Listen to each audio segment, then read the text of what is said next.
And I see this all the time. This has gone on for years, but it seems to be ratcheting up again. An attack on Christian education and homeschooling. Here they come after the kids and their parents who say, look, I don't want the government school anymore. I want a classical Christian education or an education with my kids right here at home. What are the constitutional limits on the exercise of government power here? That's my question. Well, there is the oldest constitutional right recognized by the Supreme Court is the unalienable fundamental right of a parent to control and direct the upbringing of their children, especially with regard to education, especially with regard to medical decisions. And during the pandemic, parents exponentially pulled their children. There's an exponential increase in home education. And then when the parents that were still, online learning what was actually happening in the schools, in the public schools, even more parents pulled their kids out of school. And so the left is kind of going ballistic on this, and they are now trying to respond by creating a causal fallacy. And I call it a causal fallacy because they are pretending that child abuse is caused by homeschooling. And, they're saying, okay, this justifies because some parent, abused their kid, which is horrible and it's despicable. And anybody that abuses a child should go to prison for a very, very long time.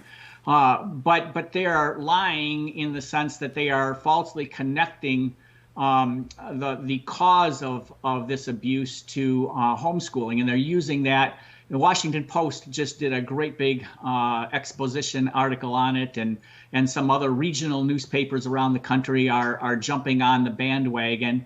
And this is what the government's doing, is they're taking this opportunity to say, okay, wow, too many kids are leaving the public school.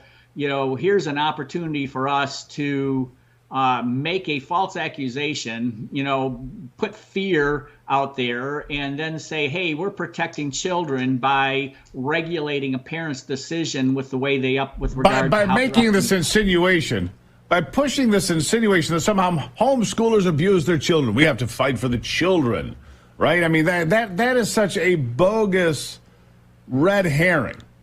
I mean, does abuse exist? Probably, but abuse exists in the public school system too.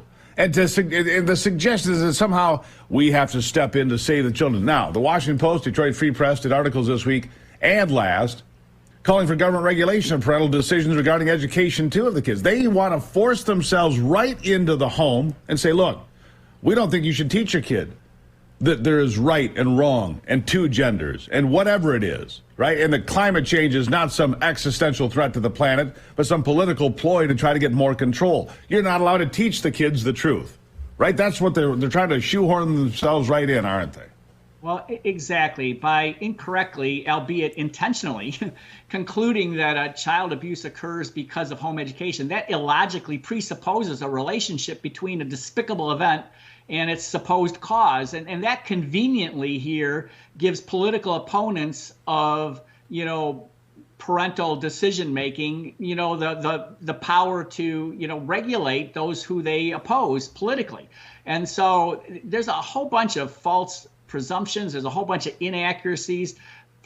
First of all, the absence of state regulation, that's not a loophole out there. For decades, states have been national leaders in home education by balancing the freedom with clear statutory responsibility, and it's produced well-rounded, academically excellent students that are out there, serving in incredible capacities as CEOs of corporations, as judges, as doctors.